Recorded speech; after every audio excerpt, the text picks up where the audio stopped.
नमस्कार मित्रांनो, आजच्या व्हिडिओमध्ये तुम्हा सर्वांचे मनपूर्वक स्वागत।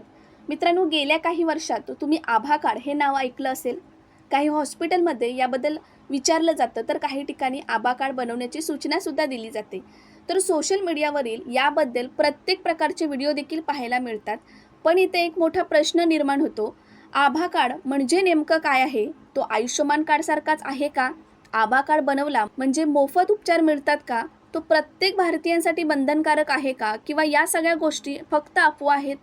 आजच्या व्हिडिओमध्ये आपण कोणतीही अपूर्ण किंवा दिशाभूल करणारी माहिती न देता अधिकृत माहितीच्या आधारे आभा कार्ड म्हणजे नेमकं काय आहे, तो का सुरू करण्यात आला आणि प्रत्येक सामान्य नागरिकाला याबद्दल माहिती असणे का महत्त्वाचं आहे हे समजून घेणार आहोत।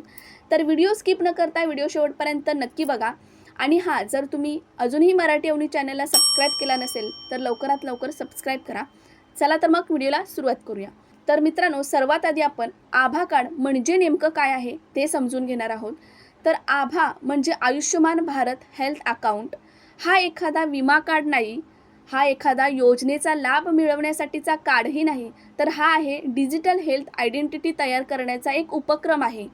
सरळ भाषेत सांगायचं झालं तर जसं प्रत्येक व्यक्तीचं बँक खातं असतं, तसेच आरोग्याशी संबंधित डिजिटल ओळख करण्याची ही एक संकल्पना आहे।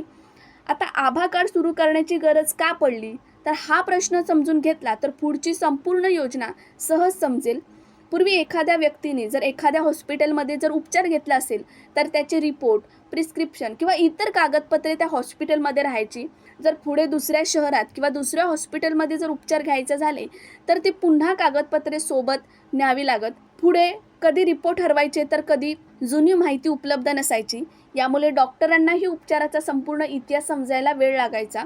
ही अडचण कमी करण्यासाठी भारत सरकारने आयुष्यमान भारत डिजिटल मिशन सुरू केली। या मिशन अंतर्गत आभा ही डिजिटल हेल्थ ओळख तयार करण्यात आली।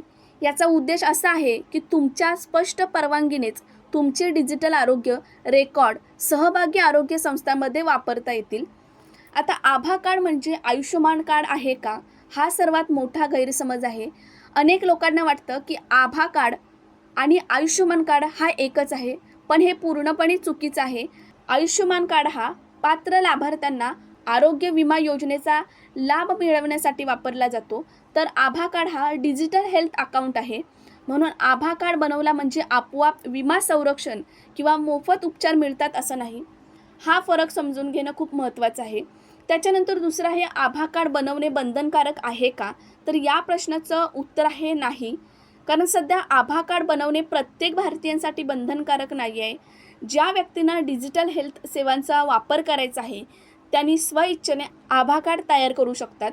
म्हणून आभा कार्ड नाही तर उपचार मिळणार नाहीत किंवा बनवलाच पाहिजे अशा सोशल मीडियावरील अफवांवर विश्वास ठेवू नका।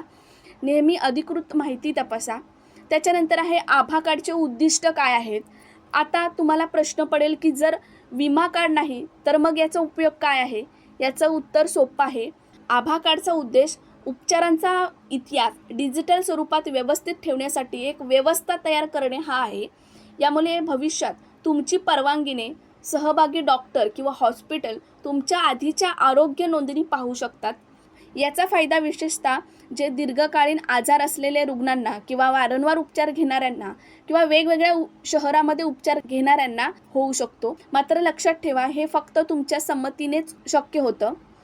एक महत्त्वाची गोष्ट, आजकाल सोशल मीडियावरील कोणतीही माहिती पटकन व्हायरल होते, पण प्रत्येक व्हायरल माहिती खरी असलेच असं नाही। आभा कार्ड बाबतीतही अनेक चुकीचे दावे केले जातात। म्हणून कोणताही निर्णय घेण्यापूर्वी अधिकृत सरकारी माहिती तपासणे आवश्यक आहे। मित्रांनो, आजच्या व्हिडिओमध्ये आपण आभा कार्ड म्हणजे काय, तो का सुरू करण्यात आला, आयुष्यमान कार्डपेक्षा तो कसा वेगळा आहे आणि तो बनवणे बंधनकारक आहे की नाही हे सविस्तर समजून घेतलं आहे। पण अजून काही महत्त्वाचे प्रश्न बाकी आहेत, जसं की आभा कार्ड कोण बनवू शकतो, जर आधार कार्ड नसेल तर आभा कार्ड तयार करता येतो का, कोणती कागदपत्रे लागतात, आभा कार्ड नंबर आणि आभा ॲड्रेस म्हणजे काय, आणि मोबाईलवरून step by step Abha card कसा बनवायचा, तर या सर्व प्रश्नांची सविस्तर माहिती मी पुढच्या व्हिडिओमध्ये देणार आहे। म्हणून जर तुम्ही अजूनही मराठी अवनी चॅनलला सबस्क्राईब केलं नसेल तर आत्ताच सबस्क्राईब करा आणि बेल आयकॉन दाबा। जर व्हिडिओ आवडला असेल तर लाईक करा आणि ज्यांना आभा कार्डबद्दल योग्य माहिती हवी आहे त्यांच्यापर्यंत हा व्हिडिओ नक्की शेअर करा। धन्यवाद। भेटूया पुढच्या व्हिडिओमध्ये।